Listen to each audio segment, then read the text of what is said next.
3 দিনে 5টি বিশ্ববিদ্যালয়ের ভর্তি পরীক্ষার সময়সূচি একসঙ্গে পড়ায় চরম ভোগান্তিতে পড়েছেন ভর্তিচ্ছু শিক্ষার্থীরা। ঢাকা বিশ্ববিদ্যালয়ের 2025-26 শিক্ষাবর্ষের বিজ্ঞান ইউনিটের স্থগিত ভর্তি পরীক্ষার নতুন তারিখ নির্ধারণ করা হয়েছে আগামী 27 ডিসেম্বর। তবে ওই দিন ও তার আশেপাশের দিনগুলোতে একাধিক বিশ্ববিদ্যালয়ের ভর্তি পরীক্ষা থাকায় তৈরি হয়েছে বড় ধরনের সময়সূচি জট। 27 ডিসেম্বর সকালে অনুষ্ঠিত হবে military institute of science and technology এবং জগন্নাথ বিশ্ববিদ্যালয়ের ভর্তি পরীক্ষা। একই দিন বিকেলে 3:30 থেকে ঢাবির বিজ্ঞান ইউনিটের পরীক্ষা অনুষ্ঠিত হওয়ার কথা রয়েছে। বিশেষ করে MISTর A ও B ইউনিটের পরীক্ষার্থীরা ঢাবির বিজ্ঞান ইউনিটেও ভর্তিচ্ছু হওয়ার বিপাকে পড়ছেন।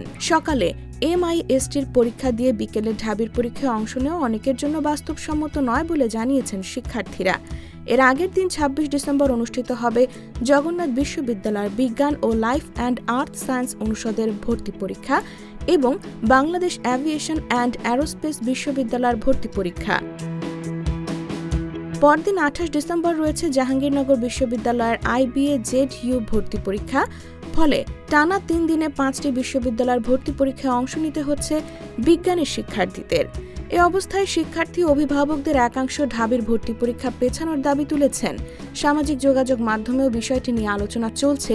তবে ঢাবি কর্তৃপক্ষ জানিয়েছে MISTর পরীক্ষার্থীদের কথা বিবেচনায় নিয়ে ঢাকাতেই পরীক্ষার সুযোগ রাখার ব্যবস্থা করা হয়েছে।